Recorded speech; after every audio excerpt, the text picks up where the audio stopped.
तो दोस्तों आईआरसीटीसी ने अपने क्वार्टर फोर के नंबर को डिस्क्लोज कर दिया है। तो चलिए देखते हैं क्या है क्वार्टर फोर के नंबर्स के अंदर डाटाबेस के लाख्स में दिया गया है। मैं आपको क्रोस में बताता हूं, लेकिन उससे पहले बता दूं कंपनी को उससे डिविडेंड की भी अनाउंसमेंट की गई। बड़ा डिविडेंड नहीं है, मात्र 4 रुपये प्रति शेयर के हिसाब से कंपनी आपको डिविडेंड देने जा रही है। चलिए कंपनी के नंबर देख लेते हैं। तो देखिए पिछले क्वार्टर की बात करें तो पिछले क्वार्टर में कंपनी ने 1118 करोड़ के आसपास का रेवेन्यू जनरेट किया था ऑपरेशन के थ्रू।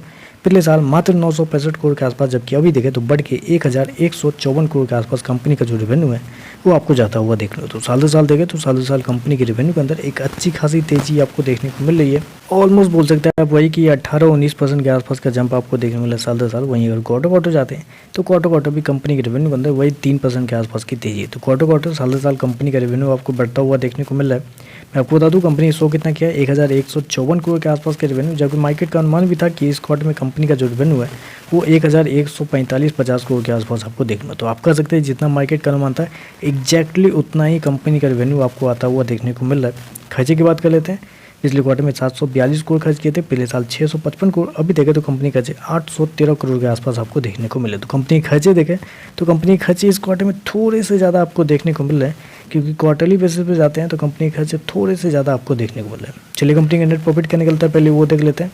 तो देखिए पिछले क्वार्टर में कंपनी लगभग 300 करोड़ के प्रॉफिट में थी, पिछले साल 278 करोड़ के आसपास का प्रॉफिट, जबकि अभी देखें तो कंपनी का जो प्रॉफिट है वो 284 करोड़ के आसपास आपको देखने को मिला। तो साल दर साल देखें तो साल दर साल कंपनी के प्रॉफिट के अंदर कुछ ज़्यादा चेंजेस आपको देखने को नहीं मिल रहे हैं, क्योंकि 18% के आसपास का रेवेन्यू कंपनी का बढ़ा है, लेकिन कंपनी का प्रॉफिट देखें तो मात्र 2% के आसपास आपको बढ़ता हुआ देखने को, मात्र 2% के आसपास। जबकि क्वार्टर क्वार्टर जाते हैं तो क्वार्टर क्वार्टर तो कंपनी के प्रॉफिट के अंदर गिरावट ही आपको देखते हैं। वहाँ पे देखें तो ऑलमोस्ट बोल सकते हैं 5% के आसपास की गिरावट आपको देखने। तो क्वार्टर क्वार्टर देखें तो कंपनी का प्रॉफिट गिरता हुआ देखने मिला, जबकि साल दर साल कंपनी के प्रॉफिट के अंदर एक हल्की सी तेजी आपको देखने को। मैं आपको बता दूँ कंपनी ने शो कितना किया है, 284 करोड़ के आसपास का प्रॉफिट, जबकि मार्केट का अनुमान था कि इस क्वार्टर में कंपनी का जो प्रॉफिट है वो 315 करोड़ के आसपास आता हुआ देखने को मिला। तो मार्केट के अनुमान से देखें तो कंपनी का जो प्रॉफिट है वो आपको बहुत कम आपको देखने को मिला। इसके पीछे कुछ रीज़न भी है। रीज़न है कंपनी के एक्सेप्शनल आइटम, क्योंकि एक्सेप्शनल आइटम को अगर आप गौर करते हैं तो इस क्वार्टर में कंपनी को एक्सेप्शनल आइटम में लगभग बोल सकते हैं 7.88 करोड़ के आसपास का प्रॉफिट हुआ है। पिछले क्वार्टर में 14.5 करोड़ का नुकसान हुआ था,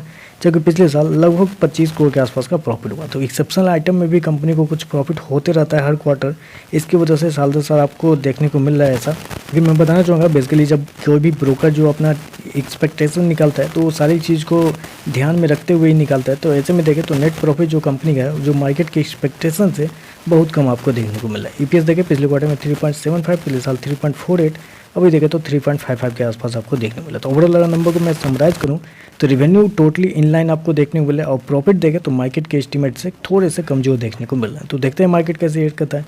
तो चलिए बस आज के लिए बस इतना ही। वीडियो पसंद आए तो लाइक कीजिएगा, साथ में साथ चैनल को सब्सक्राइब जो कीजिएगा। धन्यवाद।